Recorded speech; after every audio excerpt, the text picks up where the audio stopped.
Assalamualaikum warahmatullahi wabarakatuh. Bismillahirrahmanirrahim. Alhamdulillah. Wassalatu wassalamu ala Rasulillah wa alihi washabihi wa mawalah wa ba'd. Yang saya muliakan Bapak Ibu wali santri kelas Al-Azhar, alhamdulillah malam ini ada kesempatan berbagi tentang pengalaman menjadi mahasiswa di Al-Azhar University.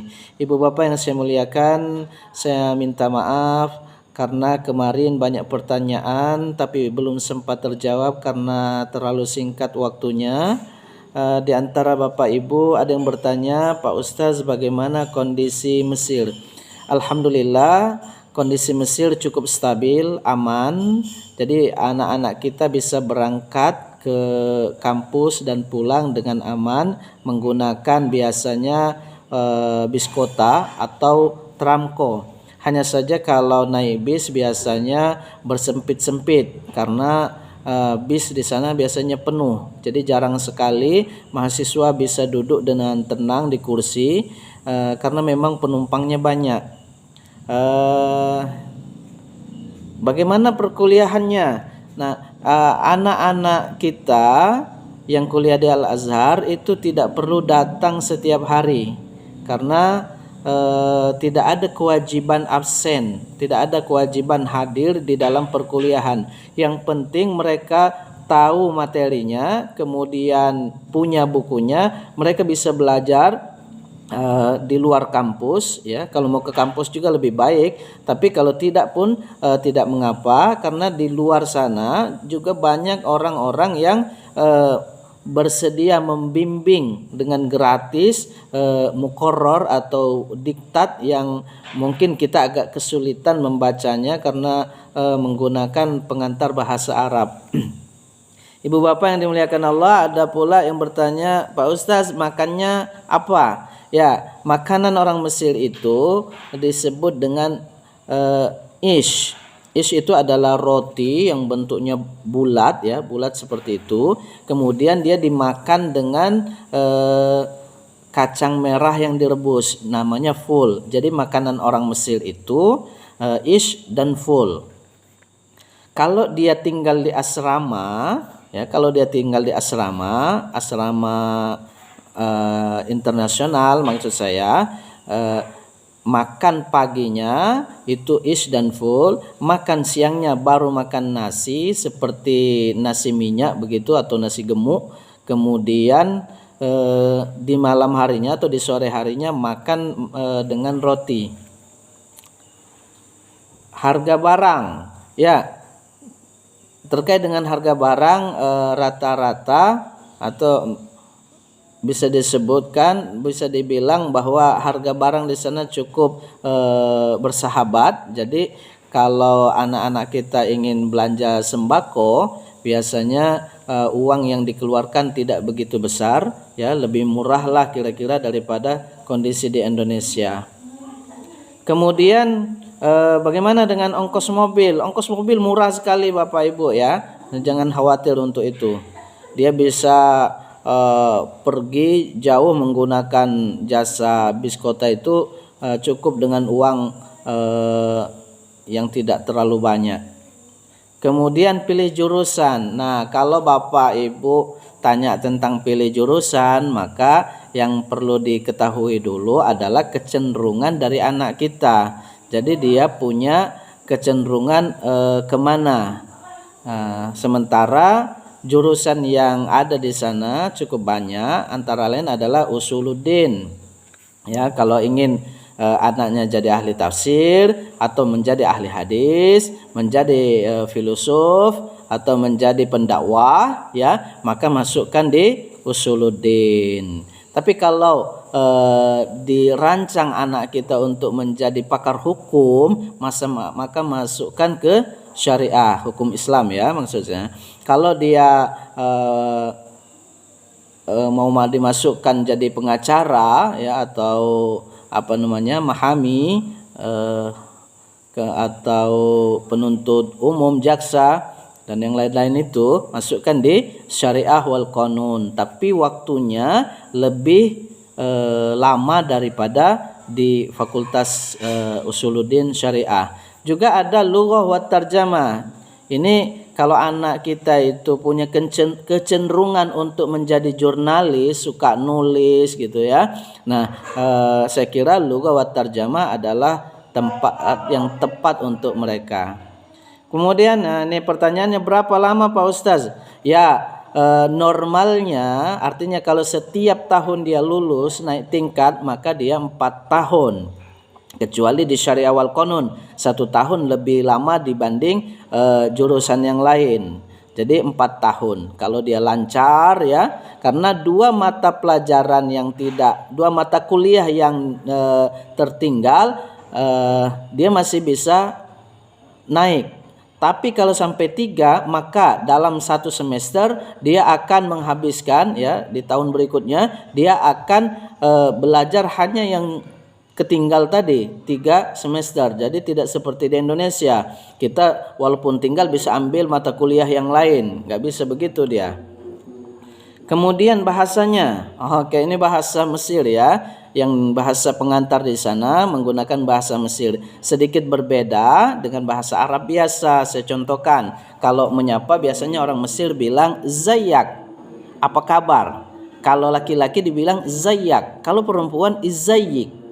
Zayak laki-laki, zayyik untuk perempuan. Jawabannya kalau laki-laki kuais, artinya baik, saya baik, ana kuais, saya baik, kondisi saya baik-baik saja. Atau ana kuaisah, saya baik-baik saja untuk perempuan. Biasanya kalau kita ta'aruf atau berkenalan kita tanya nama, ismake, ya, ismake, siapa namamu? Kalau kita lambatkan maka bunyinya ismak kita cepatkan ismake.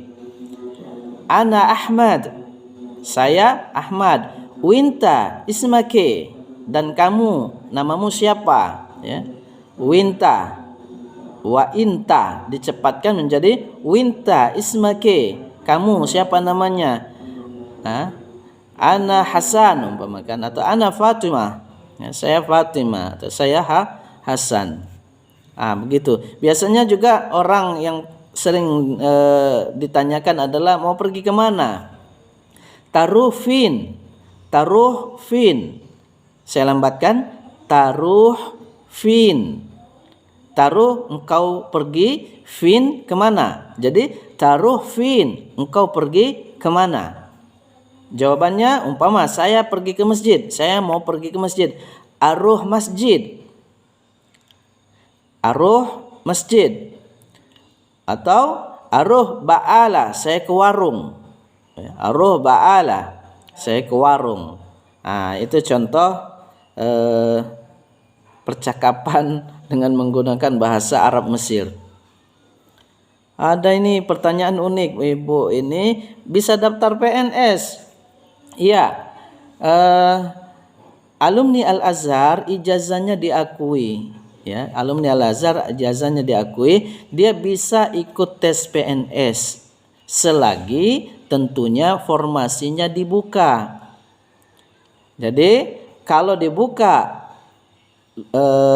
tes PNS untuk jadi penghulu umpamanya, dan syaratnya adalah lulusan Usuluddin, maka lulusan Usuluddin bisa jadi PNS. Atau umpama disyaratkan untuk jadi penghulu S1 jurusan syariah, maka anak-anak kita yang lulusan syariah bisa masuk di sana. Jangan khawatir Bapak Ibu ya. Kemudian ada pertanyaan, ini sepertinya sudah ada pengetahuan awal. Kelebihan masuk asrama internasional Pak Ustaz. Oke. Asrama internasional saya perkenalkan dulu. Jadi asrama internasional itu adalah asrama yang diperuntukkan untuk wafidin atau pelajar-pelajar luar Mesir yang tempatnya tidak jauh dari fakultas, tidak jauh dari universitas, ya, tidak jauh dari universitas. Di sana berkumpul seluruh seluruh mahasiswa dari berbagai negara. Ada Amerika, ada Cina, ada Rusia, ada India, ada Pakistan, ada Sierra Leone, dan macam-macam ya. Kelebihannya apa? Yang pertama, kelebihan yang paling menonjol adalah kemampuan berbahasa Arab. Dibanding anak-anak kita yang tinggal di luar, umpama dia menyewa rumah, kemudian tinggal sesama orang Palembang. Balik-balik dia fasih ya berbahasa Palembang, tidak fasih berbahasa Arab. Ya. Jadi ketika dia tinggal di asrama internasional, dia dipaksa untuk berbahasa Arab setiap saat ya. Jadi pas dari mulai bangun sampai mau tidur, dia akan bertemu dengan bahasa Arab. Apalagi bahasa asing ya, karena yang kumpul di sana banyak dari negara-negara luar, maka kemungkinan memahami bahasa asing selain Arab juga lebih banyak. Biasanya kalau kita bangun tidur, buka pintu itu langsung dengar bahasa India. Kawan-kawan langsung ngomong, Muhammad, tum kisihu, ki akaru, dan sebagainya. Ya. Atau ada juga yang kawan-kawan dari Afrika itu pakai bahasa Prancis biasanya. Muhammad, koma sawa, koma tapelti, dan seterusnya. Ada juga mungkin yang Italiano. No, mi dispiace, me non lo parlo italiano, ma parlo francese, dan sebagainya. Jadi itu keistimewaan kalau kita tinggal di asrama internasional dibanding kita tinggal di asrama sesama bangsa Indonesia, apalagi sekampung. Itu Bapak Ibu ya. Saya kira kalau sampai di sini saya cukupkan dulu. Kalau ada yang mau ditanyakan bisa nanti dikirim saja pertanyaannya. Mohon maaf atas kekurangan dan terima kasih atas perhatiannya.